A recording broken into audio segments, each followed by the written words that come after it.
রাসূলুল্লাহ, ইয়া হাবিবাল্লাহ, যেদিন থেকে আল্লাহ আদম আলাইহিস সালামকে পাঠিয়েছেন, তিনার ঔরস থেকে যতগুলো সন্তান রয়েছে, পৃথিবীর বুকে যতগুলি মানুষ রয়েছে, আদম আলাইহিস সালামের সন্তান, হাওয়া আলাইহিস সালামের সন্তান।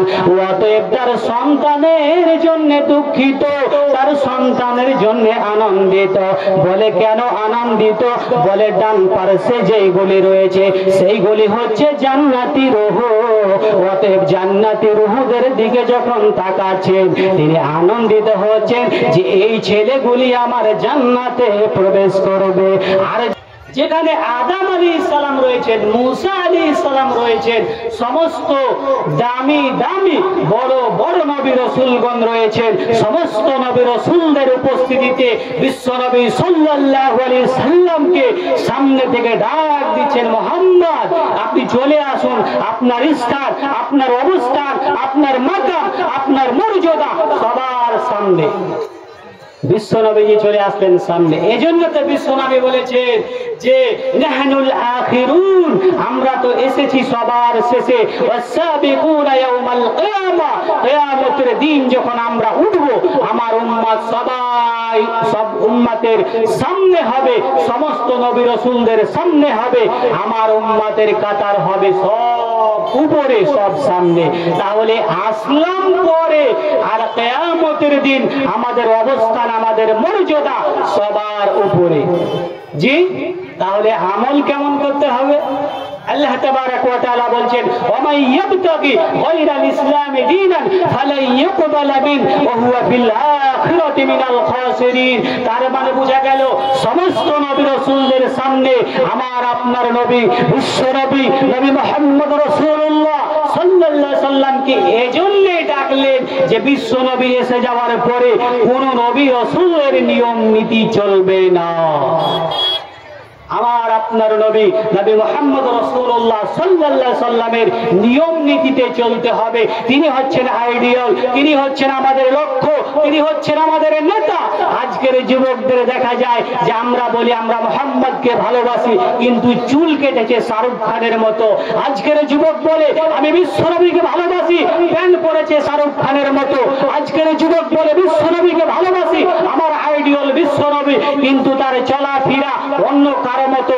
তার মানে যুবক তুমি বলতে চাও মুখে এক তোমার অন্তরে এক, এইটা ভালোবাসা নয়, এটা ইত্তেবা নয়, এই ইত্তেবা নয়। যদি আপনি আমি বিশ্বনবীকে ভালোবাসতাম, আমার চুলের কাটিংটা হতো বিশ্বনবীর মতো, আমার চলাফেরা, আমার উঠা বসা, আমার লেনদেন সব জায়গায় বিশ্বনবীর সাথে মিলতো। আচ্ছা বলুন তো আমাদের ইবাদত কোথায়? বিশ্বনবীর ইত্তেবা, এটা একটা ইবাদত। তাহলে আমাদের ভালোবাসা, আল্লাহর ভালোবাসা, নবীর ভালোবাসা, মসজিদের ভালোবাসা, মাদ্রাসার ভালোবাসা কোথায়? আজকের দিনে মসজিদ গুলোকে দেখুন একের পর এক কোন জায়গায় নিয়ে যাওয়া হচ্ছে। আমাদের মহব্বত কোথায়? আমাদের ভালোবাসা কোথায়? আমরা আমাদের আঙুলের টিপ যেটি, তখন আমরা ভাবি না 10,000 টাকার গোলাম হয়ে যায়, 50,000 টাকার গোলাম হয়ে যায়। কিন্তু আপনি কি জানেন আপনার একটা আপনার আঙুলের টিপ আপনার মসজিদকে মন্দিরে রূপান্তরিত করছে। আজকের মুসলমান শুধু মুখে বলে কিন্তু অন্তরে নাই। আপনার মসজিদের অবস্থা দেখুন তো, আপনার বাড়িটা আপনি কেমন রেখেছেন, আপনার মসজিদটা কেমন ফকির হয়ে আছে। জি ভাই, বিশ্বনবীজি মসজিদে আকসাতে সমস্ত নবী রাসূলদের উপস্থিতিতে তিনি সালাত আদায় করলেন। এবার যখন তিনি বের হচ্ছেন, বের হওয়ার সময় জিবরাইল আমিন তিনার কাছে 2টা পাত্র আনলেন। ফাউতিতু বিইনাইন আল খামরি, তার কাছে মদের পাত্র আনা হলো এবং লবন, দুধের পাত্র আনা হলো। আল্লাহর নবী বলেন ফাখতারাইতুল লবনা, আমি দুধটাকে গ্রহণ করলাম। এবারে জিবরাইল আমিন বলছেন ইয়া রাসূলুল্লাহ, ইয়া হাবিবাল্লাহ, ও দয়ার নবী নবী গো, আপনার সামনে আমি জিবরাইল আমিন দুইখানা পাত্র আনলাম, একটা মদের পাত্র, একটা দুধের পাত্র। আপনি দুধটাকে গ্রহণ করলেন, ও দয়ার নবী গো, আপনি ফিতরাতকে গ্রহণ করলেন, আপনি দ্বীন ইসলামকে গ্রহণ করলেন। আপনি যদি মদটাকে গ্রহণ করে নিতেন, ও দয়ার নবী গো, আপনার উম্মত পথভ্রষ্ট হয়ে যেত, আপনার উম্মত বেকার হয়ে যেত। অতএব মদকে আল্লাহ হারাম করে দিয়েছেন, মদ চিরতরে হারাম। যখন কোন মানুষ মদ পান করে তখন তার ব্রেনের উপরে পর্দা পড়ে যায়, তার দিমাগের উপরে পর্দা পড়ে যায়। মানুষ কি করে নিজেই জানে না, তার দ্বারা গুনাহ হয়ে যায়। বিশ্ব নবীজি মদটাকে প্রহার করলেন, সেটাকে রেখে দিলেন, দুধটাকে গ্রহণ করলেন। জিবরাইল আমিন বলছেন, ইয়া রাসূলুল্লাহ, ইয়া হাবিবাল্লাহ, ও দয়ার নবী গো, আপনি ফিতরাতকে গ্রহণ করেছেন। আচ্ছা, বিশ্ব নবীর উম্মত, বিশ্ব নবীকে ভালোবাসি। আচ্ছা, আমরা মদ কে কে খাই? হাত তুলেন তো। বিড়ি কে কে খায়? হাত তুলেন তো। সিগারেট? তাহলে বিশ্ব নবী সাল্লাল্লাহু আলাইহি সাল্লাম মদটাকে প্রহার করলেন, বাতিল করলেন, আর দুধটাকে গ্রহণ করলেন। দুঃখের বিষয়, আজকে মুসলমান দুধ বিক্রি করে মদ পান করে। জি, বিশ্ব নবীজি বলছেন, এরপরে আমরা ফাথা ইনতালাকনা ইলা সামাই দুনিয়া, আমরা দুইজনে জিবরাইল আমিন আর আমি বিশ্ব নবীজি চলতে শুরু করলাম। চলতে চলতে চলতে চলতে ইলা সামাই দুনিয়া, আমরা দুনিয়াবি আসমানে পৌঁছে গেলাম। দুনিয়াবি আসমানে যখন পৌঁছালাম, জিবরাইল আমিন দস্তক নাড়লেন। ওই প্রহরী বলল, গেটমান বলল, কে? বলে, আমি জিবরাইল আমিন। বলে, আপনার সাথে কে? বলে, মুহাম্মদ সাল্লাল্লাহু আলাইহি ওয়াসাল্লাম। বলে, উনাকে কি আসতে বলা হয়েছে? বলে, হ্যাঁ, উনাকে আসতে বলা হয়েছে। গেটটা খুলে দেওয়া হলো, সঙ্গে সঙ্গে তিনি প্রবেশ করলেন। বিশ্ব নবীজি বলছেন, প্রথম আসমানে আমি উঠে দেখতে পেলাম আমাদের আদি পিতা নবী মহানবী আদম আলাইহিস সালামকে আমি দেখতে পেলাম। জিবরাইল আমিন বলছেন, ইয়া রাসূলুল্লাহ, ইয়া হাবিবাল্লাহ, ইনি হচ্ছেন আদম আলাইহিস সালাম, ইনাকে আপনি সালাম দিন। আমি যখন সালাম দিলাম, আমাকে উত্তরে তিনি উত্তর দিলেন, আমার জন্য দোয়া করলেন। আমি যখন ঠিক চলে যাচ্ছি, বিশ্ব নবীজি বলছেন, আমি আদম আলাইহিস সালামকে দেখলাম যে তিনি হেসে যাচ্ছেন আর কেঁদে যাচ্ছেন। তার মানে তিনার দুই ধারে ছায়া রয়েছে, এই মানুষদের ছায়া রয়েছে। আর তিনি যখন ডান দিকে দেখছেন, তখন তিনি মুচকি হেসে দিচ্ছেন, আর যখন তিনি বাম দিকে দেখছেন, তখন তিনি কেঁদে ফেলছেন। বিশ্ব নবীজি প্রশ্ন করলেন, জিবরাইল আমিন, এটা কিসের জন্য হচ্ছে? আদম যখন ডান দিকে দেখছেন তো হেসে ফেলছেন, বাম দিকে দেখছেন তো কেঁদে ফেলছেন, ব্যাপারটা কি? এবার জিবরাইল আমিন বলছেন, ইয়া রাসূলুল্লাহ, ইয়া হাবিবাল্লাহ, যেদিন থেকে আল্লাহ আদম আলাইহিস সালামকে পাঠিয়েছেন, তিনার ঔরস থেকে যতগুলো সন্তান রয়েছে, পৃথিবীর বুকে যতগুলি মানুষ রয়েছে, আদম আলাইহিস সালামের সন্তান, হাওয়া আলাইহিস সালামের সন্তান। অতএব তার সন্তানের জন্য দুঃখিত, তার সন্তানের জন্য আনন্দিত। বলে, কেন আনন্দিত? বলে, ডান পার্শ্বে যেইগুলি রয়েছে সেইগুলি হচ্ছে জান্নাতি রূহ। অতএব জান্নাতি রূহদের দিকে যখন তাকাচ্ছেন, তিনি আনন্দিত হচ্ছেন যে এই ছেলেগুলি আমার জান্নাতে প্রবেশ করবে। আর যখন বাম দিকে তিনি যখন দেখছেন, বন্ধুরে, তখন তিনি কেঁদে ফেলছেন। তার মানে আদম আলাইহিস সালাম বুঝতে পারছেন, আমার এই সন্তানগুলি আল্লাহর জাহান্নামে চলে যাবে।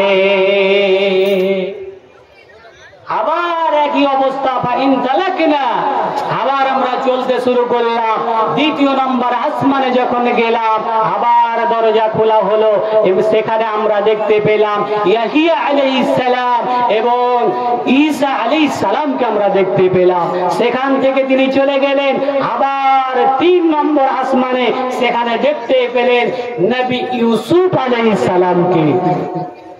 নবী ইউসুফ আলাইহিস সালামের কাছ দিয়ে যখন দেখছেন যে নবী ইউসুফ আলাইহিস সালাম এতটা সৌন্দর্য, এতটা তিনি সুন্দর যে পৃথিবীর অর্ধেক সৌন্দর্য আল্লাহ তাকেই দান করে ফেলেছেন। কি বলছেন? বিশ্বনবীজি বলছেন, কিন্তু বিশ্বনবীকে আল্লাহ তার চাইতে সুন্দর করে পাঠিয়েছিলেন। হ্যাঁ, কবি বলছে হয়নি, হবে না, হতে পারে না, আমার নবীর সাথে কারো তুলনা। হয়নি, হবে না, হতে পারে না, আমার নবীর সাথে কারো তুলনা। হরে তুলনা তো দূরের কথা, হরে তুলনা তো দূরের কথা, ছায়াও মিলে না। হয়নি, হবে না, হতে পারে না, আমার নবীর সাথে কারো তুলনা। হয়নি, হবে না, হতে পারে না, আমার নবীর সাথে কারো তুলনা। ইউসুফকে দেখে যারা আঙুল কেটেছে, তারা কি আমার নবীর রূপ দেখেছে? ইউসুফকে দেখে যারা আঙুল কেটেছে, তারা কি আমার নবীর রূপ দেখেছে? আরে দেখতো যদি কেটে দিত, আরে দেখতো যদি কেটে দিত কলিজা খানা। হয়নি, হবে না, হতে পারে না, আমার নবীর সাথে কারো তুলনা। হয়নি, হবে না, হতে পারে না, আমার নবীর সাথে কারো তুলনা। জোরে বলুন আল্লাহু আকবার। এবার বিশ্বনবীজি বলছেন, আমি দেখলাম যে ইউসুফ আলাইহিস সালামকে আল্লাহ পৃথিবীর অর্ধেক সৌন্দর্য দান করে ফেলেছেন। এরপরে বিশ্বনবীজি বলছেন, আমি গেলাম 4 নম্বর আসমানে, সেখানে দেখতে পেলাম ইদ্রিস আলাইহিস সালামকে। 5 নম্বর আসমানে দেখতে পেলাম হারুন আলাইহিস সালামকে। 6 নম্বর আসমানে দেখতে পেলাম নবী মূসা আলাইহিস সালামকে। 7 নম্বর আসমানে দেখতে পেলাম নবী ইব্রাহিম আলাইহিস সালামকে। ইব্রাহিম আলাইহিস সালাম বাইতুল মামুর একটা জায়গা রয়েছে, কাবা শরীফ যে রয়েছে তার জেরক্স কপি ওই রকমই একটা ঘর রয়েছে বাইতুল মামুর। সেখানে সেই বাইতুল মামুরের আপনার দেওয়ালে টেক লাগিয়ে বসে আছেন নবী ইব্রাহিম আলাইহিস সালাম। আর সেইখানে আসছে তার সন্তানেরা, ছোট ছোট ছেলেরা, যেইগুলো মায়ের পেট থেকেই মারা গেছে, যেই সন্তানগুলি, সেই সন্তানগুলি খেলছে। আর যখন কেটে দিচ্ছে তখন আস্তে করে আসছে, আর নবী আদম, নবী ইব্রাহিম আলাইহিস সালাম সুন্দর করে হাত বুলিয়ে দিচ্ছে আর আবার চলে যাচ্ছে। তাহলে সেখান থেকে সিদরাতুল মুনতাহা চলে গেলেন। সেখানে আল্লাহ তাবারক ওয়া তাআলা 50 ওয়াক্তের সালাত অর্পণ করলেন এই উম্মতের উপরে। আর সেই সালাত নিয়ে যখন তিনি আসছেন মূসা আলাইহিস সালামের কাছে, তখন মূসা আলাইহিস সালাম বলছেন, আপনার রবের সাথে আপনার দেখা হলো, তাহলে কি হলো? বলছেন, আমার উপরে 50 ওয়াক্তের সালাত কে দেওয়া হলো। তখন মূসা আলাইহিস সালাম বলছেন, ইরজি ইলা রাব্বিক, আপনি আপনার রবের কাছে ফিরে যান।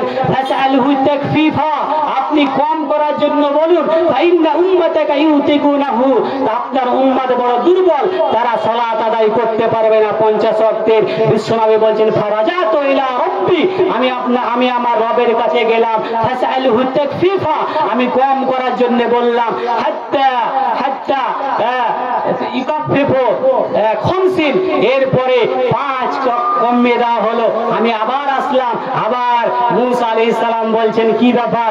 বলে 5 ওয়াক্তের সালাত কমিয়ে দেওয়া হয়েছে। আবার বলছেন, ইরজি ইলা রাব্বিক ফাসআলহু তাকফিফা ইন্না উম্মাতাকা লা ইউতিকুনাহু, আপনি আপনার রবের কাছে ফিরে যান, সালাতটাকে কম করান, আপনার উম্মত বড় দুর্বল, এরা সালাত আদায় করতে পারবে না। কেন? আমি আমার উম্মতকে পরীক্ষা করে নিয়েছি, হালকা কিছু সালাত দিয়ে তারা তো আদায় করতে পারেনি, অতএব আপনার উম্মত পারবে না। অতএব শেষ মুহূর্তে বিশ্বনবীজি 5 ওয়াক্তের সালাত নিয়ে আসছেন। আমার মুসা আলাইহিস সালাম বলছেন ফিরে যান, বিশ্বনবীজি বলছেন আমার রবের মাঝে আমার মাঝে এতটা যাওয়া আসা হলো, এবার তো আমি লজ্জাবোধ মনে করছি। আল্লাহ বলছেন হে মুহাম্মদ আপনি নিয়ে যান, এই যে 5 ওয়াক্তের সালাত কাযালিকা 50 সালাওয়াত, আপনার উম্মত যে 50 ওয়াক্ত সালাত আদায় করত, এর পরিপূর্ণ ফজিলত, এর পরিপূর্ণ গুণাগুণ, এর পরিপূর্ণ ইনাম, এর পরিপূর্ণ আজর, এর পরিপূর্ণ সওয়াব আমি আল্লাহ তাবারক ওয়া তাআলা 5 ওয়াক্তের ভিতরেই রেখে দিলাম। আজকের মুসলমান সালাত আদায় করি না। জি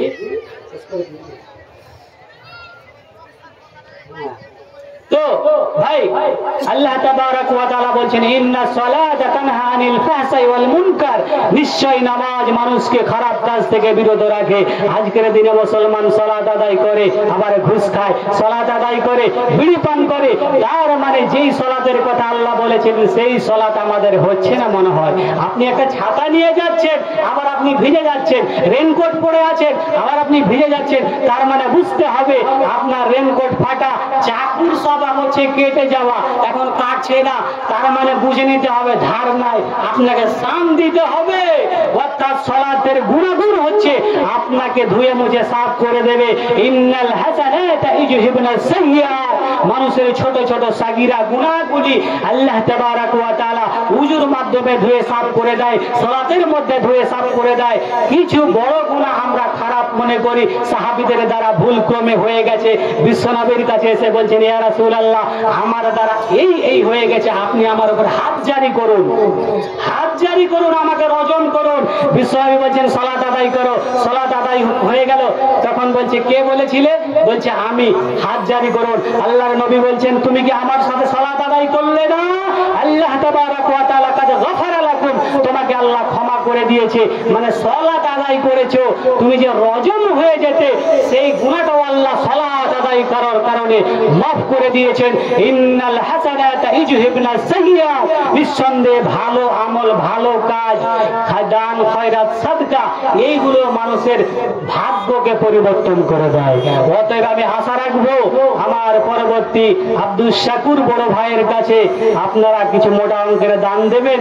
আমি তো সময় পেলাম না, ভেবেছিলাম যে কিছু আপনাদের কাছে নেব, কিন্তু আমার বড় ভাই এসে হাজির হয়ে গেছেন।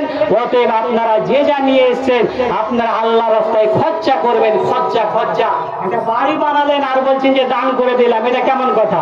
খরচা করেছেন, আল্লাহ খরচা শব্দ ব্যবহার করেছেন। জান্নাত কিনে নিতে হবে, খরচা করতে হবে। ওয়ামা আলাইনা ইল্লাল বালাগ ওয়া আলাইকুমুল হিসাব। আসসালামু আলাইকুম ওয়া রাহমাতুল্লাহি ওয়া বারাকাতুহু।